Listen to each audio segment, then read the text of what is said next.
Hello প্রিয় ছাত্রছাত্রীরা, rising education এবং অনির্বাণ ম্যাথস টিউবারের ভার্চুয়াল ক্লাসে তোমাদের সকলকে স্বাগত। আজ ক্লাস 12-এর ভেক্টর এবং 3D চ্যাপ্টার্সগুলোর মধ্যে আমি ডিরেকশন কোসাইন এবং ডিরেকশন রেশিও অর্থাৎ দিক কোসাইন ও দিক অনুপাতের উপর চ্যাপ্টারটাকে নিয়ে ডিসকাস করব। আমরা প্রথমে এটা বুঝে নেওয়ার চেষ্টা করি যে দিক কোসাইন বলতে আমরা কি বুঝি। দিক কোসাইন বলতে প্রথমে আমি একটা সরলরেখা আঁকলাম। সাপোজ এই সরলরেখাটা যদি এরকম হয়, এটি এক্স অক্ষের সঙ্গে আলফা কোণ করছে, এটি ওয়াই অক্ষের সঙ্গে বিটা কোণ করছে, এবং এটি ধরলাম যে জেড অক্ষ। সাপোজ জেড অক্ষটা এরকমভাবে গেছে। অবশ্যই জেড অক্ষটা এরকম তো থাকবে না, এখানে যদি মূলবিন্দু থাকে জেড অক্ষটা আমাদের কি হবে, এক্স অক্ষ আর ওয়াই অক্ষের উপরে যদি আমরা একটা হাতে ধরে রাখা কলমকে ধরি, ঠিক কলমটা যেভাবে উপরের দিকে উঠবে ঠিক ওরকম বরাবর জেড অক্ষকে আমরা কল্পনা করতে পারি। তো যাই হোক, তো ওরকমভাবে জেড অক্ষটা আছে, কিন্তু যেহেতু আমরা 2 ডাইমেনশনালি আঁকছি তাই জেড অক্ষটাকে এইভাবে দেখাতে হলো। তো সেক্ষেত্রে যদি ধরি এই সরলরেখাটা, এই যে সরলরেখাটা গেছে, এই সরলরেখাটা যদি জেড অক্ষের সাথে গামা কোণ করে, তাহলে কি দেখলাম যে এক্স অক্ষের সাথে আলফা কোণ করছে সরলরেখাটা, ওয়াই অক্ষের সাথে বিটা কোণ করছে এবং জেড অক্ষের সাথে গামা কোণ করছে।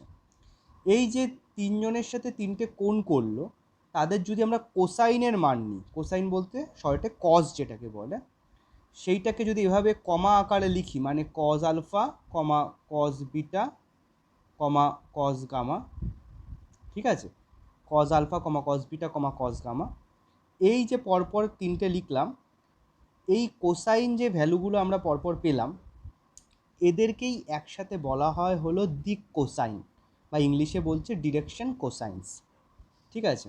এবং শর্টে এটাকে আমরা ডি ডট সি নাম দিচ্ছি। ডি ডট সি বলতে D for direction, C for cosines, ঠিক আছে।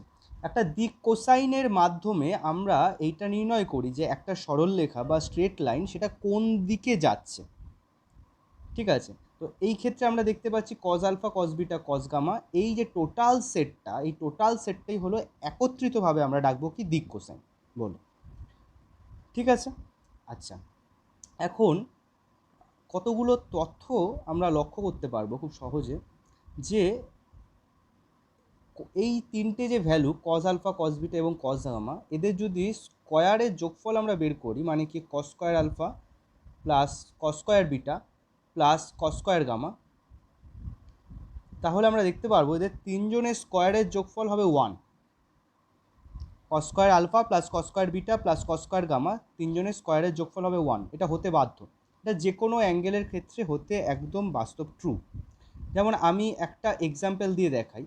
সাপোজ যদি এরকম হয়, ধরলাম যে আলফার মান 30 ডিগ্রি, বিটার মান 60 ডিগ্রি, আর গামার মান 90 ডিগ্রি। খেয়াল করে দেখ, কস 30-এর মান কত? কস 30-এর মান √3/2, কস 60 ডিগ্রির মান হাফ, তাহলে ব্যাপারটা এরকম চলে আসবে যে √3/2 এর হোল স্কোয়ার, তারপরে আসবে কস 60 ডিগ্রির মান হাফ, মানে কি হাফের হোল স্কোয়ার, তারপরে কস 90-এর মান কত? 0, তাহলে 0-র হোল স্কোয়ার। তো প্র্যাকটিক্যালি 3/4 প্লাস 1/4 হচ্ছে, ক্যালকুলেশন করলে আমাদের 1-ই আসবে। তো এইটা হলো বিষয় যে যে কোনো স্ট্রেট লাইন সে তিনটে অক্ষর সাথে যে তিনটে কোণ করছে তার কোসাইনের মানের যে সেটটা পাচ্ছি সেটা হলো আমাদের দিক কোসাইন, একসাথে দিক কোসাইন বলা হবে, এবং তাদের স্কোয়ারের যোগফলটা সবসময় 1 হতে বাধ্য, এবং 1 যদি না হয় তাহলে তাকে কিন্তু আমরা ডিরেকশন কোসাইন ডাকতে পারবো না, ডিরেকশন কোসাইন বলতে পারবো না। সেক্ষেত্রে কি হবে যদি না বলতে পারি, সেটা আমি একটু বাদে আসছি, সেক্ষেত্রে আমরা ওটাকে দিক অনুপাত বলবো, এবং সেই সম্পর্কিত কিছু কথা পরে বলছি। এখন একটা বিষয় কি এখানে, যে এবং বি কেয়ারফুল এই বিষয়টা নিয়ে, যে এই যে আমরা কমা কমা দিয়ে বুঝিয়েছি, কিন্তু এখানে ভুলেও কিন্তু ফার্স্ট ব্র্যাকেট এইটা ইউজ করা যাবে না। যখনই এরকম জায়গায় একটা ফার্স্ট ব্র্যাকেট চলে আসবে সেটা দিয়ে কিন্তু একটা স্থানাঙ্ক হয়ে বোঝায়। যখনই এই যে ফার্স্ট ব্র্যাকেট থাকে, সাপোজ 2,3,-1, এই যে আমরা ফার্স্ট ব্র্যাকেটের মধ্যে লিখলাম, এটা দিয়ে কিন্তু একটা স্থানাঙ্ক বোঝায়, একটা বিন্দুর স্থানাঙ্ক।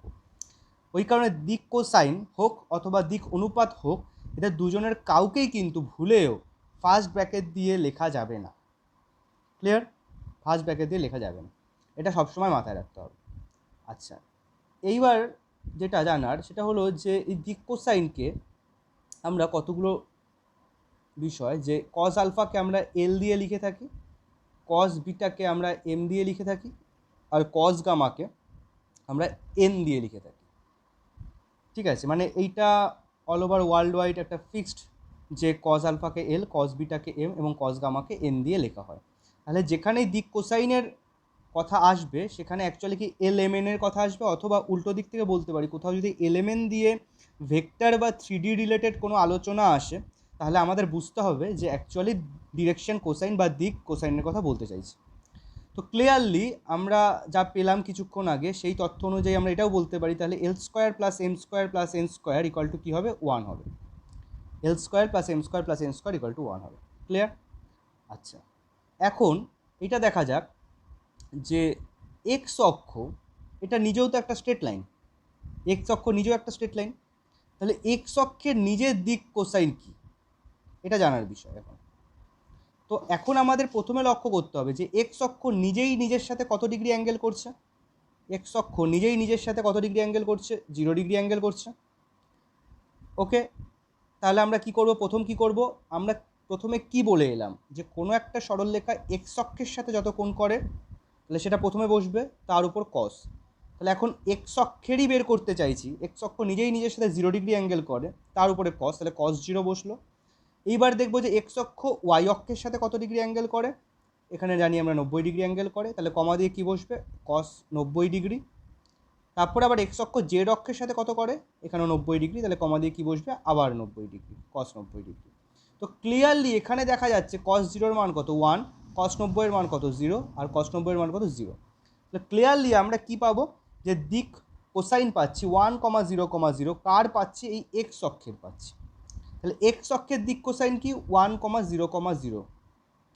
একই রকমভাবে আমরা বের করতে পারবো ওয়াই অক্ষের দিক কোসাইন কী হবে? 0,1,0, আর জেড অক্ষের দিক কোসাইন হবে 0,0,1।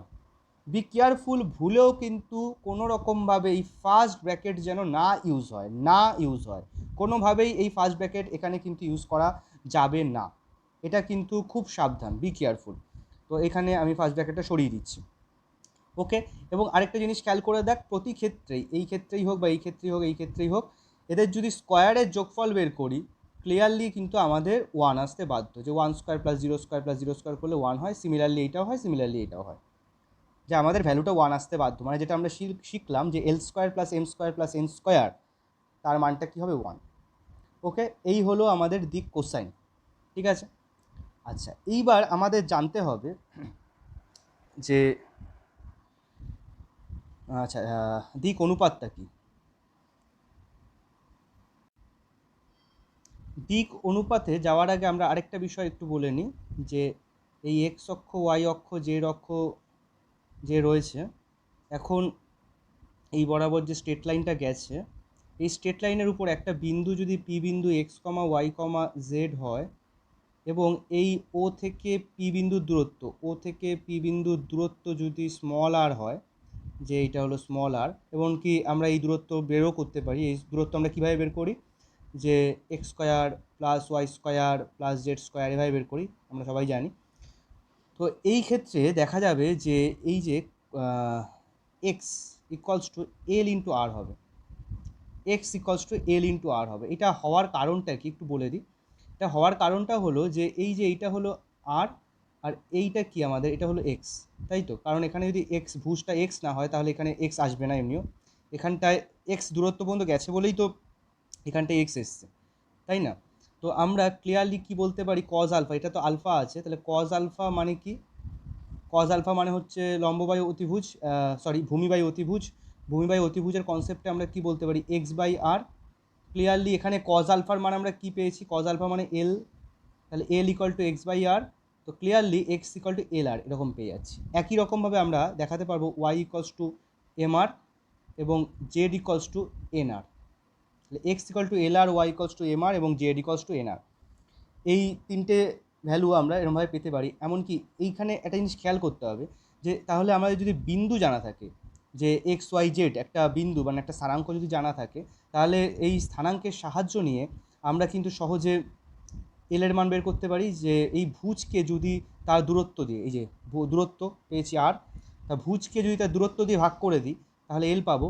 ভুজকে যদি ভুজকে দূরত্ব দিয়ে ভাগ করলে এল পাবো, ঠিক আছে। এবার কোটিকে যদি তার দূরত্ব দিয়ে ভাগ করি, মানে ওয়াইকে যদি আর দিয়ে ভাগ করি তাহলে এম পেয়ে যাব। আর জেডকে যদি তার দূরত্ব মানে আর দিয়ে ভাগ করে দিই তাহলে এন পেয়ে যাব। তো এইভাবে কিন্তু আমরা এল কমা এম কমা এন পেয়ে যাচ্ছি। এটা একটুখানি মাথায় রাখার বিষয় হবে। ওকে, আচ্ছা, এখন আমরা এবার দেখব যে দিক অনুপাত কি। দিক অনুপাত বলতে ছোটোবেলার একটা বিষয় আমরা একটু মাথায় রাখবো, যে a is to b is to c, a is to b is to c, এটাকে আমরা চাইলে কি লিখতে পারতাম, যে উপর এটা সব কিছুকে 3 দিয়ে গুণ করে দিতে পারতাম, মানে 3a is to 3b is to 3c এরকম লিখতে পারতাম। আবার কোনো জায়গায় যদি এরকম থাকে যে রয়েছে, সাপোজ একটা কথা বলছি যে 6 ইস টু 8 ইস টু 10, তাহলে আমরা তাকে প্রয়োজন হলে 2 দিয়ে ভাগও করে দিতে পারতাম। 2 দিয়ে ভাগ করলে কি হচ্ছে 3 ইস টু 4 ইস টু 5। তো প্র্যাকটিক্যালি এই কাজগুলো আমরা করেছি ছোটোবেলায় অনুপাত নিয়ে, এবং এইটাকে ইস্টু চিহ্ন বলছে। এখন ওই যে অনুপাতের কাজ করতাম ইস্টু চিহ্ন নিয়ে, এখন ওইটাই ইস্টু চিহ্ন দিয়ে না করে যদি আমরা ওটাকে কমা দিয়ে করি, যেখানেই কমা থাকবে সেটাই আমরা কি বুঝবো, ওটা ইস্টু চিহ্নের কাজ করছে, অর্থাৎ অনুপাতের কাজ করছে। মানে ব্যাপারটা এরকম বলতে চাইছি যে এই সাপোজ এল কমা এম কমা এন আছে, তাহলে এরা কি করছে, এরা অ্যাকচুয়ালি একটা অনুপাতের কাজ করছে। মানে এটাকে লিখছি তো এল কমা এম কমা এন, কিন্তু এটা মাথায় খেলাবো এরকম যে এল is to M is to N, মানে একটা অনুপাতের মতো আছে। এখন এটা তো অনুপাত আছে, ওকে। এখন এইটাকে যদি আমরা সাপোজ 2 দিয়ে গুণ করে দিলাম, তাহলে কী পাচ্ছি, 12 is to 2m is to 2n, মানে 12 কমা 2m কমা 2n। এইবার একটা ইন্টারেস্টিং ফিগার কি, যে এদের স্কোয়ারের যোগফল আমরা কি শিখেছি, যে l square plus m square plus n square equals to 1 হয়। আর এটাও বলার যে স্কোয়ারের যোগফল যখন 1 হবে তখনই সেটাকে কি বলছে, দিক কোসাইন বলছে। এটাও কিছুক্ষণ আগে বলে এসেছি। যোগফল যদি 1 না হয় তবে সেই সেটটাকে দিক কোসাইন আমরা বলতে পারবো না, এই পুরো সেটটাকে দিক কোসাইন বলতে পারবো না। কখন পারবো না, যদি তাদের স্কোয়ারের যোগফল 1 না হয়। আর যদি 1 হয় তবেই কেবলমাত্র বলতে পারবো। ক্লিয়ারলি এই যে নিচে 2 দিয়ে গুণ করে দিলাম, এবার যদি এটা স্কোয়ারের যোগফল বের করি, তো স্কোয়ারের যোগফল বের করলে কি হচ্ছে, 12 square plus 2m square plus 2n square. Clearly এটা এখানে 4 কমন গেলে l square plus m square plus n square. এখন এই l square plus m square plus n স্কোয়ারের মান যদি 1 হয়, তাহলে এইটার ভ্যালু কত হচ্ছে, 4 হচ্ছে, 1 তো আর হচ্ছে না। তাহলে এখানে আমরা কি শিখলাম, যে 2 দিয়ে গুণ করলেই সেটাকে আর দিক কোসাইন বলতে পারছি না। জিনিসটা ছিল দিক কোসাইন, কিন্তু যেই 2 দিয়ে গুণ করে দিলাম সেটাকে আর দিক কোসাইন বলতে পারছি না। তাহলে এইটাকে আমরা কি নামে রাখবো, এটাকেই বলছে হলো দিক অনুপাত বা ডিরেকশন রেশিও, বা শর্টে ডি.আর বলা হয়। ক্লিয়ার? তাহলে কি শিখলাম, যে এইটা যে যাদের স্কোয়ারের যোগফলটা 1 হবে তারাই শুধুমাত্র দিক কোসাইন। যাদের স্কোয়ারের যোগফল 1 হবে না অথবা হতেও পারে তাদেরকে আমরা কি বলবো, দিক অনুপাত। মানে কি, মানে আমি এটা বলতে চাইছি, আমরা শুধু এল কমা এম কমা এন, এটা তো অ্যাকচুয়ালি একটা অনুপাতেই আছে, মানে ইস টু চিহ্নর জায়গায় কমা আছে শুধু। তাহলে এল কমা এম কমা এনকে আমরা এটাকে ডিআর বলে ডাকতে পারি। আবার নিচে 2 দিয়ে যে গুণ করলাম 12 কমা 2m কমা 2n, এটাকেও ডিআর বলে ডাকতে পারবো। ওকে, দুটোর ক্ষেত্রেই আমরা ডিআর বলে ডাকতে পারবো। যখনই কোনো একটা জিনিস কমা আকারে থাকবে সেটাকেই আমরা ডিআর বা দিক অনুপাত বা ডিরেকশন রেশিও বলতে পারি। বাট প্রথমটার ক্ষেত্রে কি হচ্ছে, প্রথমটা স্কোয়ারের যোগফলটা 1 হয়ে যাচ্ছে, তাই এটাকে ডিসি বলেও ডাকতে পারি প্রথমটাকে। কিন্তু দ্বিতীয়টার ক্ষেত্রে, মানে এইটার ক্ষেত্রে, এইটার স্কোয়ারের যোগফল 4 হচ্ছে, তাই দ্বিতীয়টাকে আমরা ডিসি বলে ডাকতে পারবো না। তাহলে এইটাই শেখার বিষয়, যে দিক অনুপাত সবাই, যারাই ওই কমা আকারে লেখা আছে তারা প্রত্যেকেই দিক অনুপাত, কিন্তু দিক কোসাইন সবাই না। যাদের স্কোয়ারের যোগফলটা 1 তারাই হলো দিক কোসাইন। ওকে, এমনকি আরেকটা কথাও আমরা এখানে বলতে পারি, যে সমস্ত দিক কোসাইনই দিক অনুপাত, সমস্ত দিক কোসাইনই দিক অনুপাত, কিন্তু সব দিক অনুপাত দিক কোসাইন নয়। ক্লিয়ার? সমস্ত দিক কোসাইনই দিক অনুপাত, কিন্তু সব দিক অনুপাত দিক কোসাইন নয়। ওকে, এই কনসেপ্টটাকে খুব ভালো করে ক্লিয়ারলি মাথায় রাখতে হবে। এখন আমরা একটা দিক কোসাইন আর দিক অনুপাতের মধ্যে কি করে সম্পর্ক স্থাপন করতে পারি, বা বিষয়টা কি করে একটা ক্যালকুলেটিভ জায়গায় নিয়ে যাওয়া যায়, আমি একটু পিডিএফ থেকেই দেখাচ্ছি। অ্যাকচুয়ালি একটা জিনিস মাথায় রাখবি, দিক কোসাইনকে আমরা ছবি থেকে বোঝাতে পারি, দিক অনুপাত কিন্তু একটা থিওরিটিক্যাল কনসেপ্ট, ওটা জাস্ট ক্যালকুলেশনের কাজের জন্য করা হয়, আর কিছুই না। ওকে, তো এখানে দেখ 4 নম্বর পয়েন্টটাকে যদি একটু লক্ষ্য করিস, আমরা যদি এরকম ধরি, আমরা সাধারণভাবে কি করি যে এ বি সি দিয়ে দিক অনুপাতকে বোঝাই, আর এলএমএন দিয়ে দিক কোসাইনকে বোঝাই। কি, এবিসি দিয়ে দিক অনুপাতকে বোঝাই আর এলএমএন দিয়ে দিক কোসাইনকে বোঝাই। ঠিক আছে, এখন ক্লিয়ারলি এইটুকু কনফার্ম যে দিক কোসাইন আর দিক অনুপাতগুলো নিজেদের মধ্যে আবার একটা অনুপাতে থাকবে। যেমন এইমাত্র দেখালাম যে শুধু এলএমএনগুলো দিক কোসাইন, আর তাকে 2 দিয়ে যখনই গুণ করলাম 12 2m 2n, তারা কি দিক অনুপাত। ঠিক আছে, তাহলে L/12 যদি করি কত হচ্ছে, L/12 মানে হাফ, কারণ এল তো কেটে যাচ্ছে। আবার M/2m মানেও কত, হাফ। আবার N/2n মানেও হাফ। তাহলে প্রত্যেকের ভ্যালুটা দেখ হাফ হচ্ছে। এখানে এই 12 জিনিসটাই এর মতো কাজ করছে, 2m জিনিসটা বি এর মতো কাজ করছে। তাহলে প্র্যাকটিক্যালি আমরা এই জিনিসটা বলতেই পারি যে L/A equals to M/B equals to N/C, এই জিনিসটা আমরা বলতে পারি। ঠিক আছে, এইবার উপরে যে লবে যেগুলো রয়েছে মানে এলএমএন, তাদের স্কোয়ারের যোগফলে যদি রুট করে দিই, আর নিচেও স্কোয়ারের যোগফলে যদি রুট করে দিই, আচ্ছা উপরের ভ্যালুটা কী হয়ে যাচ্ছে, L² plus M² plus N² কি 1, আর নিচে যা আছে তাই থাকছে। এইটার সাহায্যে অ্যাকচুয়ালি কী পাই, এটার সাহায্যে আমরা এই নিচের ভ্যালুটাকে যদি ডি লিখি মানে সাধারণত ডি লিখে রাখা হয়, এই যে D √A² plus B² plus C², তাহলে দেখ আমরা কী লিখতে পাচ্ছি, তাহলে আমরা এটা বলতে পারছি না যে এই এল ইকুয়ালস টু, এটা এখানে চলে যাবে A/D, এই যে লিখেছে L equals to A/D। Okay, তারপরে M ইকুয়ালস টু B/D আর N ইকুয়ালস টু C/D। মানে এখানে 4 নম্বর পয়েন্টে আমরা দিক কোসাইন আর দিক অনুপাতের একটা সম্পর্ক পেলাম। ঠিক আছে, আগের পয়েন্টে আমরা কি পেয়েছিলাম, আগের পয়েন্টটায় আমরা পেয়েছিলাম কিন্তু লাস্ট এই কথাটা আমি বলে এসেছিলাম যে আগের পয়েন্টটায় আমরা স্থানাঙ্কর সাথে দিক কোসাইনের সম্পর্ক পেয়েছিলাম, LR MR NR। ঠিক আছে, আর এই পয়েন্টে আমরা কি পেলাম, দিক কোসাইনের সাথে দিক অনুপাতের সম্পর্ক পেলাম। ওকে, আচ্ছা এবার আমি 5 নম্বর পয়েন্টে চলে আসছি, যে সাপোজ দুটো বিন্দু জানি, একটা সরলরেখার উপর দুটো বিন্দু জানি, তাদের স্থানাঙ্ক যথাক্রমে x1 y1 z1 এবং x2 y2 z2। বিন্দু দুটির সংযোজক রেখা PQ এর যদি অবস্থান ভেক্টরটা এরকম হয় আর কি, তো যাই হোক এগুলো খুব একটা ম্যাটার না। আমাদের মূল বিষয়টা হলো, ভাব দুটো বিন্দু জানি, যদি জানি তাদের দিক অনুপাত আমরা কীভাবে বের করবো। দিক অনুপাত বের করার সূত্রটা হলো যে নর্মাল ভুজের বিয়োগ করবি, কমা দিয়ে কোটির বিয়োগ করবি, কমা দিয়ে জেডের পার্টের বিয়োগ করবি, মানে x2 minus x1 y2 minus y1 z2 minus z1। Clear?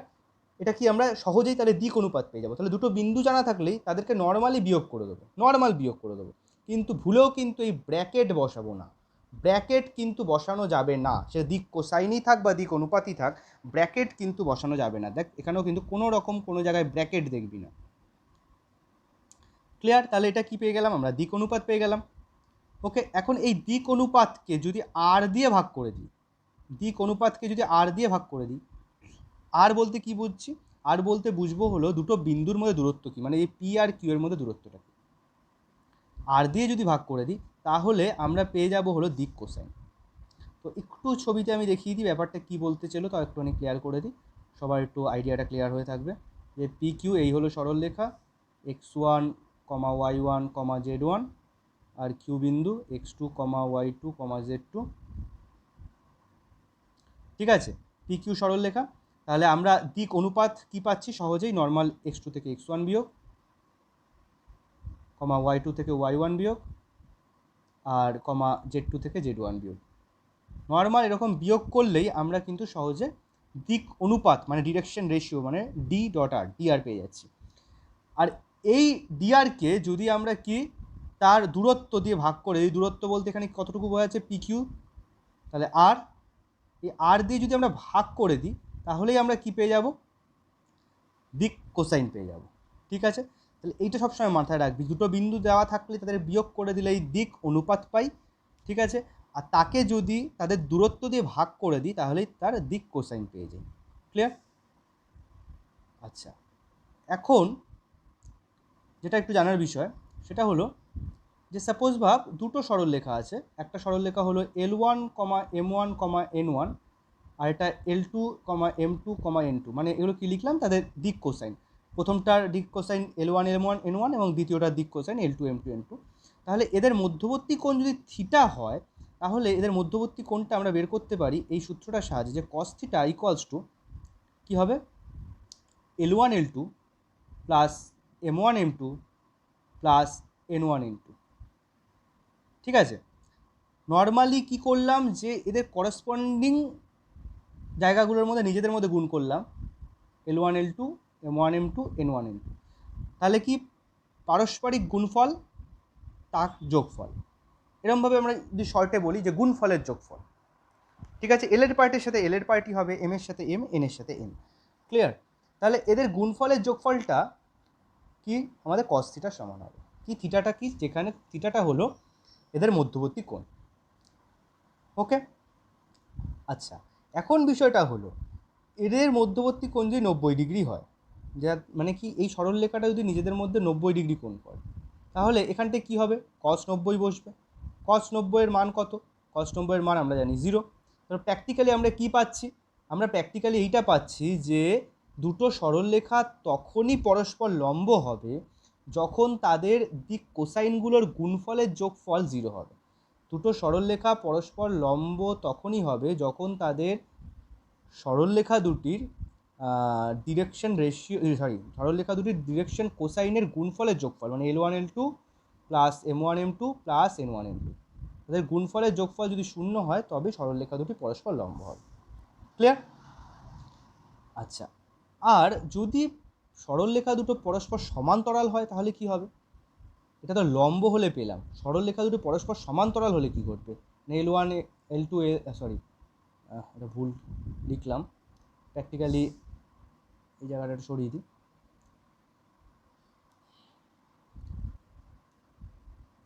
L1, M1, N1, আর এই সরলরেখাটা যদি হয় L2, M2, N2, তাহলে আমরা কি লিখতে পারি, মানে দুটো সমান্তরাল সরলরেখা, কিন্তু খেয়াল কর, দুটো সমান্তরাল সরলরেখার ক্ষেত্রে আমরা বলতে পারবো তাদের দিক কোসাইনের অনুপাতটাও সেম হবে, মানে L1/L2 যে মানটা দেবে M1/M2 সেই মানটাই দেবে, আর N1/N2ও সেই মানটাই দেবে।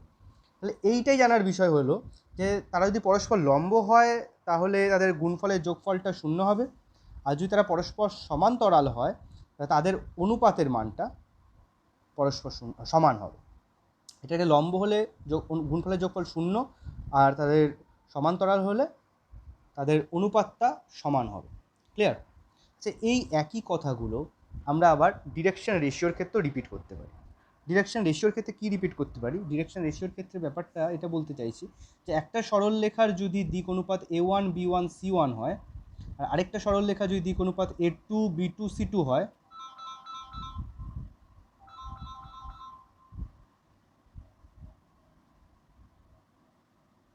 তো কি বলতে চাইছি, একটা যদি A1, B1, C1 হয় একটি সরলরেখার দিক অনুপাত, এবং আরেকটি সরলরেখার দিক অনুপাত যদি A2, B2, C2 হয়, এবং তাদের মধ্যবর্তী কোণ যদি থিটা হয়, তাহলে cos থিটাটা কী হবে, cos থিটাটা হবে, উপরে হবে তাদের গুণফলের যোগফল, মানে A1, A2 plus B1, B2 plus C1, C2, আর নিচে হবে হলো রুটের ভেতরে A1 square plus B1 square plus C1 square into রুটের ভেতরে A2 square plus B2 square plus C2 square. এইটা সবসময় মাথায় রাখবি, কি বলতো, যে ডিরেকশন রেশিও যদি হয়, এখানে তার ডিরেকশন রেশিও দিয়েছি, ডিরেকশন রেশিও যদি হয় তবে সেই ক্ষেত্রে এই রুট ওভার এই ভ্যালুটা দিয়ে আমাদের ভাগ করতে হবেই। আর যদি ডিরেকশন কোসাইন হয় তাহলে কিন্তু ভাগ করার ব্যাপারটা আসছে না। তবে একটা জিনিস মাথায় রাখবি, এই সূত্রটা যদি মনে রাখিস সেই ক্ষেত্রে কি, যদি ভাগ করেও দিস, ভাগ যদি করিসও অ্যাকচুয়ালি সেটা যদি ডিরেকশন কোসাইন হয়ও, সেই ক্ষেত্রে আমাদের কি ঘটবে, L1 square plus M1 square plus N1 স্কোয়ারের মান তো 1ই হয়ে যায়। তাহলে এই যে রেশিওটা সেটা যদি ডিরেকশন কোসাইনকে রিপ্রেজেন্ট করেও থাকে, সেক্ষেত্রে যদি আমরা এই সূত্রটা যদি অ্যাপ্লাই করি, অ্যাপ্লাই করলে কিন্তু এমনি নিচে 1 এমনি চলে আসে। তো অ্যাকচুয়ালি ডিরেকশন রেশিও দিয়ে যে সূত্রটা কিছুক্ষণ আগে দেখালাম cos থিটা ইকুয়ালস টু, ওই কারণেই তার হরে কিন্তু কিছু লেখা ছিল না, শুধু কি লেখা ছিল L1 L2 plus M1 M2 plus N1 N2। প্রয়োজন হলে একবার একটু ভিডিওটা রিওয়াইন্ড করে দেখ, ঠিক আছে। তো কিন্তু ডিরেকশন রেশিও যদি হয়, বি কেয়ারফুল, ডিরেকশন রেশিও হলে বি কেয়ারফুল, সেক্ষেত্রে কিন্তু হরে এই রুট ওভার এই ভ্যালুটা দিয়ে ভাগ করতে হবেই, ঠিক আছে। আচ্ছা, এই গেল আমাদের cos থিটা। এখানেও একই কথা, যে যদি সরলরেখা দুটি পরস্পর লম্ব হয় তাহলে কি হবে, সেই cos 90 0 হচ্ছে। এখানেও আমরা কি পেয়ে যাব, A1 A2 plus B1 B2 plus C1 C2 equals to 0 হয়ে যাবে, কারণ cos 90 তো 0। এবার হরে যে পার্টটা ছিল সেই পার্টটা তো এটা 0-র সাথে গুণ হলে সেই 0ই হবে, তো ওই কারণে আর লেখা হচ্ছে না। ক্লিয়ার? তাহলে ultimately A1 A2 plus B1 B2 plus C1 C2 equal to 0, মানে তাদের গুণফলের যোগফলটা আমরা 0 পেয়ে যাচ্ছি। আর যদি সরলরেখা দুটি পরস্পর লম্ব হয়, মানে A1 B1 C1 আর এটা আছে A2 B2 C2, তো সেক্ষেত্রে আমরা কি পাচ্ছি, সেক্ষেত্রে আমরা লিখতে পারি যে A1 by A2 equals to B1 by B2 equals to C1 by C2। এটা কখন লিখতে পারি, যখন সরলরেখা দুটি পরস্পর সমান্তরাল হচ্ছে। ওকে, আচ্ছা, এখন আমি একটু পিডিএফে নিয়ে যাচ্ছি এবং কিছু উদাহরণ দেখিয়ে তারপরে এক্সারসাইজও নিয়ে যাব। তো প্র্যাকটিক্যালি দেখ, এই সব আলোচনা আমি করে দিয়েছি যেগুলো সংক্ষিপ্তকরণে রয়েছে। যেমন এইটা আমি আর কিছু বলিনি যে সাইন থিটা কী করে বের করব। সাইন থিটা আলাদা করে সূত্র মনে রাখার কোনো দরকারই নেই। কেউ যদি কস থিটা বের করতে পারে তো সাইন থিটা এমনি বের করতে পারবে। সেটা কী হবে, root over 1 minus cos square theta. সেখানে কস থিটার মানটা বসিয়ে দিলে এমনি সাইন থিটা বেরিয়ে যাবে, তাই না? তো ওই কারণে আলাদা করে কোনো কিছু মনে রাখার দরকার নেই, এটা বেকার ফর্মুলা। কিন্তু তার পরবর্তী জিনিসগুলো অবশ্যই মনে রাখা দরকার, যে পরস্পর লম্ব হলে কী হবে বা সমান্তরাল হলে কী হবে। আর সাতের দাগে হলো দিক অনুপাত দিয়ে একই সূত্রগুলো আবার ডিসকাস করেছে। ওকে, যে উদাহরণ যেটা একটু বলতে চাইছি, উদাহরণের কিছু ডিসকাশন একটু করে দিচ্ছি, কারণ এক্সারসাইজের সাথে লিঙ্ক করতে সুবিধা হবে, যাতে সহজে হোম টাস্কটা করতে পারিস। উদাহরণ একেই দেখ, খুব সহজেই বলছে যে এই যে দুটো বিন্দু দিয়েছে, বিন্দু দুটির সংযোজক সরলরেখার দিক কোসাইন।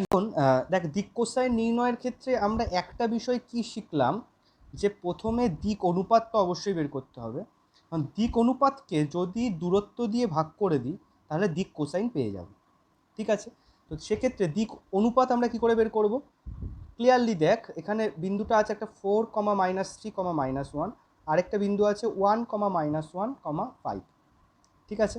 তো সেই ক্ষেত্রে আমরা দিক অনুপাত বের করতে গেলে কি করব, যে দ্বিতীয়টা মাইনাস প্রথমটা, মানে কি 1 - 4, এটা ভুজের বিয়োগ করলাম, কমা দিয়ে কী হবে, -1 মাইনাস অফ -3 মানে +3 হয়ে যাবে, কমা দিয়ে কী করব, 5 মাইনাস অফ -1 মানে +1 হয়ে যাবে।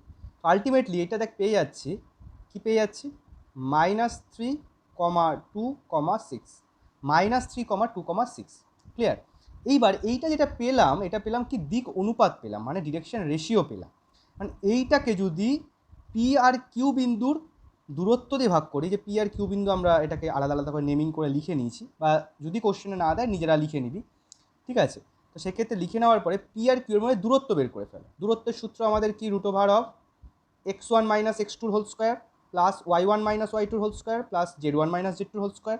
এইটা একদম ক্লাস 11 থেকেই দেখছিস, যে কোনো দুটো বিন্দুর মধ্যে দূরত্ব নির্ণয়ের সূত্র কি, তাদের ভুজের বিয়োগফলের স্কোয়ার প্লাস কোটির বিয়োগফলের স্কোয়ার প্লাস জেড কোঅর্ডিনেটের বিয়োগফলের স্কোয়ার। তাহলে এরকমভাবে এইটা বিয়োগফলের স্কোয়ার, এটা যোগফল তার রুট ওভার, ঠিক আছে। তাহলে ভ্যালুটা কী আসছে, এখানে 9 আসছে, এইটা আসছে 4 আসছে, এইটা আসছে 36 আসছে, আলটিমেটলি √49 মানে 7।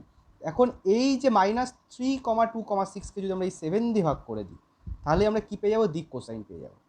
এখানে দেখ তাই করেছে, এইখানে যেটা আমি উপরে করেছি সেটা এখানে ওরা লিখেছে। তবে আলটিমেটলি এইটাই এসছে, দেখ -3 এসছে, 2 এসছে আর 6 এসছে, এটাকে 7 দিয়ে ভাগ করে দিয়েছে। ক্লিয়ার? 7 দিয়ে ভাগ করে দিয়েছে মানে দূরত্ব দিয়ে ভাগ করে দিয়েছে। তাহলে আমরা কি বলতে পারছি, দিক কোসাইন আমরা পেয়ে গেলাম এইভাবে। তাহলে দিক অনুপাত এবং দিক কোসাইন কী করে বের করা হচ্ছে, ভালো করে একটু ভিডিও রিওয়াইন্ড করে খুব মানে কেয়ারফুলি ভালো করে দেখে নিবি। আচ্ছা, উদাহরণ 2 কি, যে 3টে সংখ্যা দিয়ে দিয়েছে, জিজ্ঞেস করছে এটা দিয়ে আমরা দিক কোসাইনকে বোঝাতে পারি কি পারি না। ভেরি ইজি, যে এই 3টে সংখ্যার স্কোয়ারের যোগফলটা 1 হচ্ছে কিনা আমরা দেখব।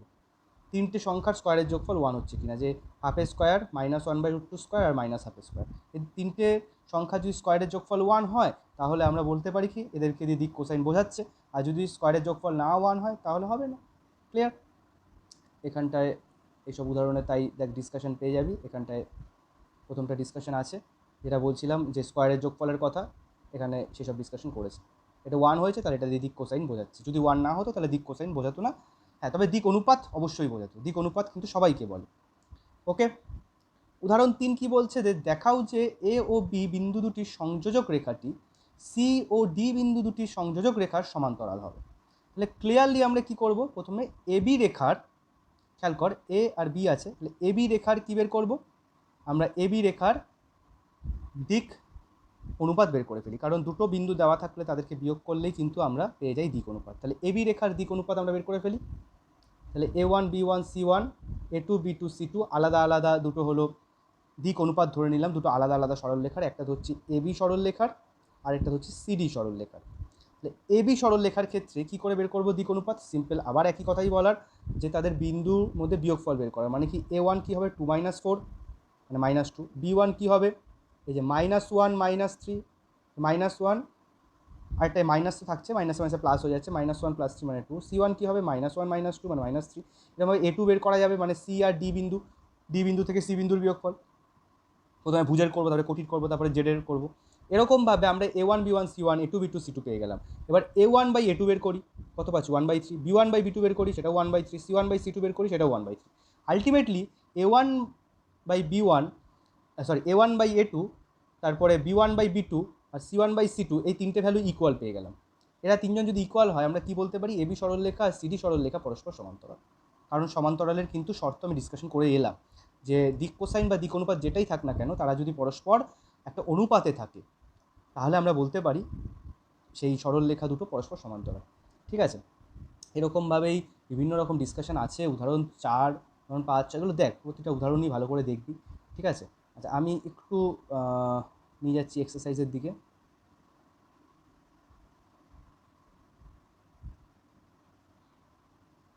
এক্সারসাইজ কী থাকবে, হোম টাস্ক বলে দিই। প্রথম কথা, অতি সংক্ষিপ্ত তো পুরোটাই থাকবে, নিঃসন্দেহে অতি সংক্ষিপ্ত পুরোটা থাকবে, মানে এমসিকিউ তো পুরোটাই থাকবে, অতি সংক্ষিপ্তও থাকবে অবশ্যই, এমসিকিউ পুরোটা থাকবে। আচ্ছা এমসিকিউ একটু ডিসকাশন করা যাক, কী বলছে। 1 নম্বর কী বলছে, এক্স অক্ষের দিক কোসাইন, ডিসকাশন হয়েছে ভিডিওতেই, 100 হচ্ছে, মানে অপশান সি হচ্ছে, এবং কী কারণে হচ্ছে সেই লজিকও দেখিয়েছি। একই রকমভাবে ওয়াই অক্ষ চেয়েছে, জেড অক্ষ চেয়েছে, এগুলো পেরে যাবে। আচ্ছা তারপরে কী বলছে 4 নম্বর কোশ্চেন, যে যদি কোনো সরলরেখার দিক অনুপাত -18 -12 -4 হয় তবে তার দিক কোসাইন কত হবে।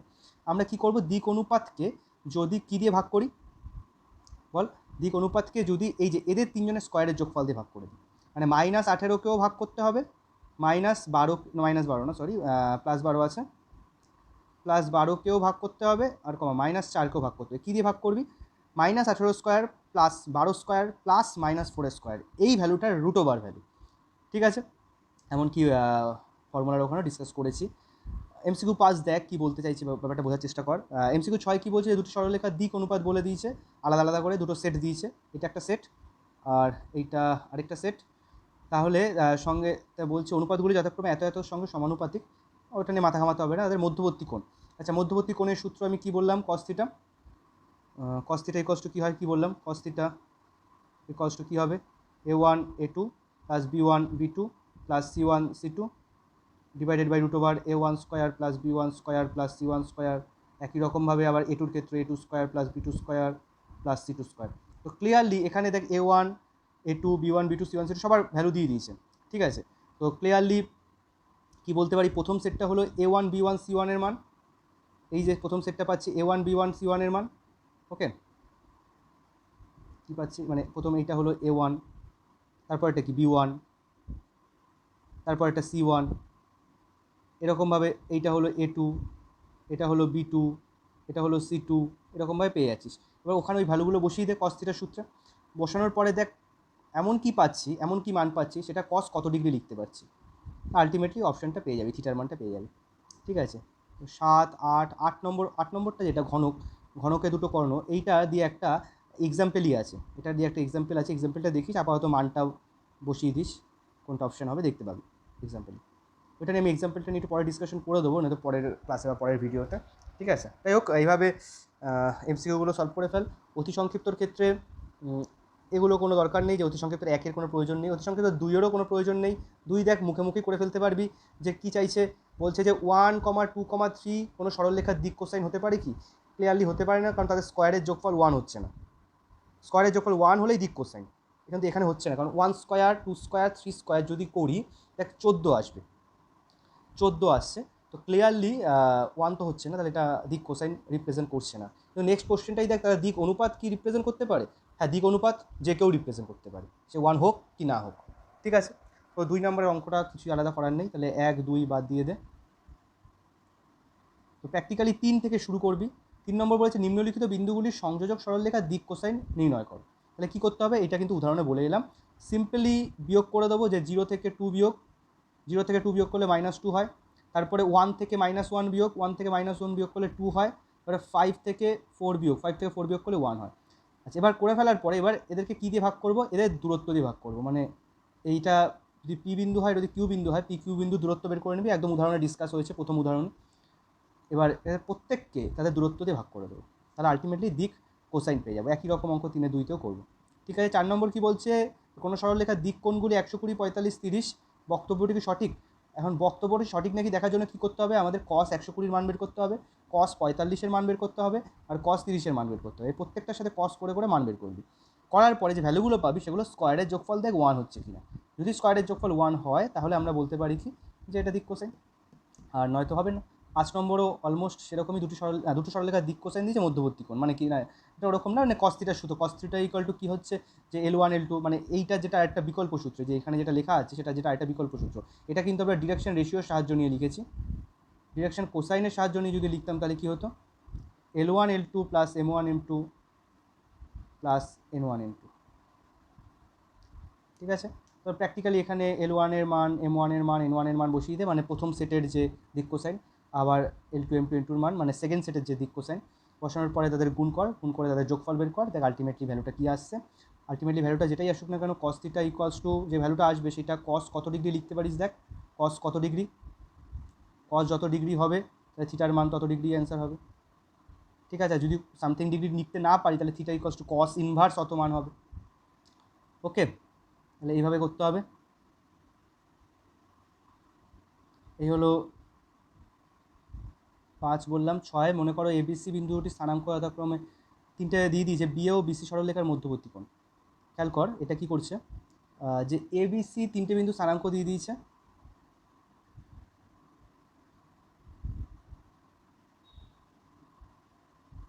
তাহলে আমরা একটু ড্র করে ফেলি।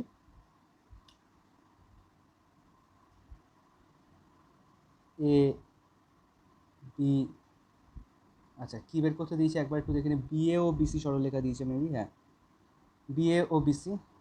তো ক্লিয়ারলি দেখ এরকম যে এ বি আর এখানে সি আছে ভাব, বা অন্য যেভাবে খুশি ছবি আঁকতে পারিস, কোনো অসুবিধা নেই। তো এ বিন্দু স্থানাঙ্ক কিন্তু দিয়ে দিয়েছে, বি বিন্দু স্থানাঙ্ক দিয়ে দিয়েছে, সি বিন্দু স্থানাঙ্ক দিয়ে দিয়েছে। ওকে, এখন এবি সরলরেখার দিক অনুপাত বের করতে পারবি। দুটো বিন্দু দেওয়া থাকলে তাদের দিক অনুপাত কী করে বের করছি, নর্মাল বিয়োগ করে দেবো, পাতিভাবে নর্মাল বিয়োগ করে দেবো। কি ভুজ থেকে ভুজ বিয়োগ, কোটি থেকে কোটি বিয়োগ, আবার আরেকটা জেড থেকে জেড বিয়োগ। এবার এভাবে বিয়োগ করার পরে যেগুলো পেলাম ওখানে দেখ A1 পেয়ে যাবো, B1 পেয়ে যাবো, C1 পেয়ে যাবো। তাহলে বিএ সরলরেখা থেকে আমরা তার A1 B1 C1 পেয়ে গেলাম, মানে কি বিএ সরলরেখার দিক অনুপাত পেয়ে গেলাম নর্মাল তাদের বিন্দু দুটো, বি বিন্দু আর এ বিন্দুর নর্মাল বিয়োগফল বের করে। একইভাবে বিসি সরলরেখার থেকেও আমরা একই কাজ করতে পারি, বিন্দু দুটো বিয়োগ করে দিই, করলে কী পাবো, বিসি সরলরেখার দিক অনুপাত মানে কি A2 B2 C2 পেয়ে যাবো। এবার যদি A1 B1 C1 আর A2 B2 C2 পেয়ে যাই, এবার এই সূত্রটা লাগিয়ে যাই যে cos theta A1 A2 plus B1 B2 plus C1 C2 divided by √ A1 square plus B1 square plus C1 square plus into √ A2 square plus B2 square plus C2 square. এখানে সমস্ত মান বসিয়ে দিলেই আবার একই কথা, যে সামথিং মান আসবে সেটা cos কত ডিগ্রি লিখতে পারবি, তাই থিটার মান বেরিয়ে যাবে। তো প্র্যাকটিক্যালি যখনই দুটো বিন্দু দেওয়া থাকবে আমরা বিয়োগ করলেই কিন্তু দিক অনুপাত পেয়ে যাচ্ছি। এরকম করে দেখে নিবি যে কটা সরলরেখার দিক অনুপাত বের করতে হচ্ছে। এখানে দুটো আছে বিএ আর বিসি, দুটো যেই দিক অনুপাত পেয়ে যাব তাদের মধ্যবর্তী কোণের সূত্র cos থিটা দিয়ে আমরা করে দিতে পারবো। ঠিক আছে, 7 নম্বর অঙ্কটার ক্ষেত্রে দুটি সরলরেখার দিক অনুপাত নিচে দেওয়া হলো তাদের মধ্যবর্তী সূক্ষ্মকোণ, একই গল্প। তো অ্যাকচুয়ালি ধরে নে একটাকে A1, একটাকে B1, একটাকে C1, আবার এটাকে পরের সেটটাকে A2, একটাকে B2, একটাকে C2 লিখে নে, তারপর সূত্র লাগিয়ে দে ওই cos থিটা ইকুয়ালস টু এটা, এখানে করে ফেলবে অঙ্কগুলো। এই হলো এমসিকিউ আর অতি সংক্ষিপ্ত গেল। আচ্ছা এরপরে কি সংক্ষিপ্ত,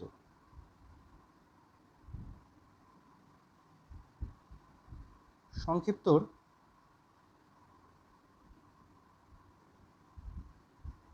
প্রথম দুটো অঙ্ক কেটে দে, দরকার নেই। 3 নম্বর থেকে শুরু কর। 3 নম্বর অঙ্কটা দেখ, এমনি পেরে যাবি। 3 নম্বর কী বলছে, যে ওটা প্রমাণ করতে দিই। দেখ 3 নম্বর মানে যে কোনো দিক কোসাইনের ক্ষেত্রে আমরা কী জানি, cos square alpha plus sine square alpha, ভুল বলছি, আমরা জানি যে cos square alpha plus cos square beta plus cos square gamma equals to 1। এবার প্রতিটা কস স্কোয়ারকে 1 মাইনাস সাইন স্কোয়ার লেখা যাবে। তো প্রতিটা কস স্কোয়ারের জায়গায় 1 মাইনাস সাইন স্কোয়ার আলফা একটা জায়গায় লেখ, আরেকটা জায়গায় 1 মাইনাস সাইন স্কোয়ার বিটা, আরেকটা জায়গায় 1 মাইনাস সাইন স্কোয়ার গামা। তাহলে ওই ভ্যালুগুলো ইকুয়ালস টু 1, তারপর একটু এদিক ওদিক করে যোগ করলেই দেখ এমনি চলে আসছে। ঠিক আছে। 4 নম্বর কি, কোনো সরলরেখা দুটো বিন্দুগামী এবং এক্স অক্ষের সঙ্গে সূক্ষ্মকোণ নত হলে রেখাটির দিক কোসাইন নির্ণয় করতে বলছে। তাহলে একই ব্যাপার, দুটো যে বিন্দু দিয়েছে, দুটো বিন্দু থেকে তাদের প্রথমে দিক অনুপাত বের কর, মানে বিন্দু দুটো নর্মাল বিয়োগ কর। আচ্ছা, তাকে কী দিয়ে ভাগ করবি, তাকে তাদের দূরত্ব দিয়ে ভাগ করবে। তাদের দূরত্ব দিয়ে ভাগ করে দিক কোসাইন পেয়ে যাবে। মানে অলরেডি করে ডিসকাস করলাম। 5 কর, একই রকম বিষয়, সবই করবি পরপর।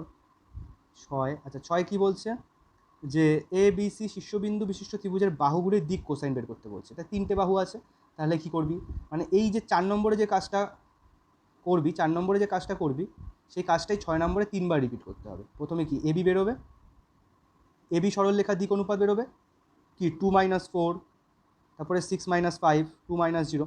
তো নর্মাল এবি সরলরেখার দিক অনুপাত বেরোলো। এবার সেই দিক অনুপাতকে কি তাদের দূরত্ব মানে এবি দূরত্বতে ভাগ করে দিবি। একই কাজ আবার বিসির জন্য করব, আবার একই কাজ আবার সি এর জন্য করব, এইসব করতে হবে। ওকে,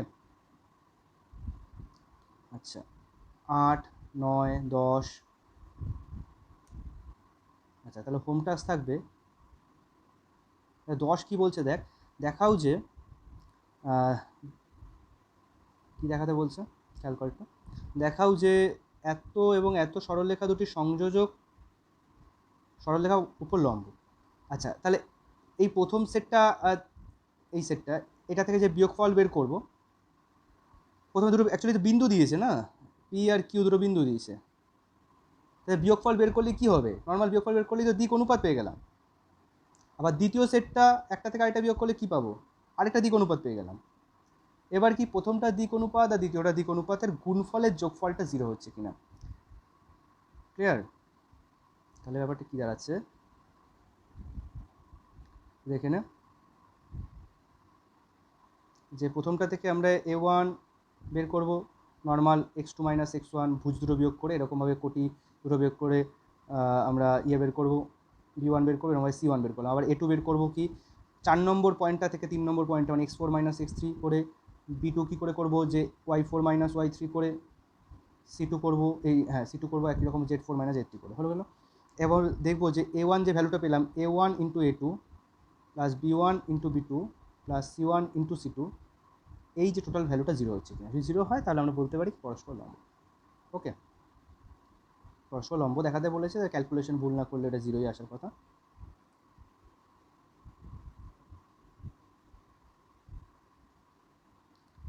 ওকে, তাহলে হোম টাস্ক থাকবে সংক্ষিপ্তর 18 পর্যন্ত। হোম টাস্ক থাকবে সংক্ষিপ্তর 17 বা 18-র ক্ষেত্রে দেখ কী বলছে, বিন্দু দুটির সংযোজক সরলরেখা, 17 নাম্বারটা যদি আমরা পড়ি একটু, বিন্দু দুটোর সংযোজক সরলরেখা আর অন্য আরও দুটো বিন্দুর সংযোজক সরলরেখা সমান্তরাল হলে, আচ্ছা তাহলে ভেরি ইজি ব্যাপার, যে প্রথম দুটো যে বিন্দু রয়েছে, প্রথম দুটো বিন্দুর মধ্যে বিয়োগফল বের কর।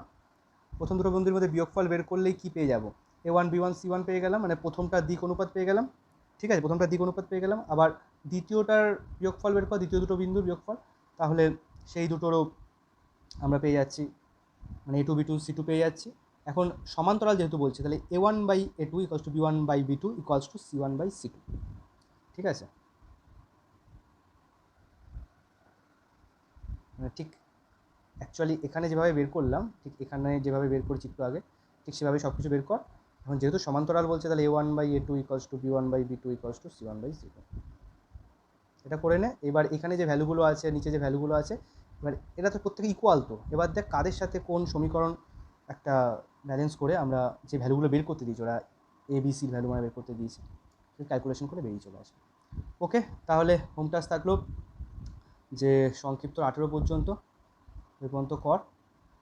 ওকে, 18 অঙ্কটা লম্বের অঙ্ক দিয়েছি, ওরকমভাবেই বের করে a1 b1 c1 আর a2 b2 c2 তাদের গুণফলের যোগফলটা 0 করে দিলেই যা কে এর মান এমনি বেরিয়ে চলে আসবে। ওকে, তাহলে এই পর্যন্তই থাকলো হোম টাস্ক 18 পর্যন্ত। আজকের মতো ভিডিওটা এখানেই শেষ করছি। পরবর্তী ভিডিও বা পরবর্তী ক্লাসে পরবর্তী আলোচনা, মানে সংক্ষিপ্ত 19 থেকে শুরু করে দীর্ঘ বাকি আলোচনা এবং কিছু উদাহরণের আলোচনা, বেশ কিছু ইম্পর্টেন্ট রয়েছে, সেগুলো করা হবে। ওকে, তাহলে আজকের মতো এখানেই ভিডিওটা শেষ করছি। বাই।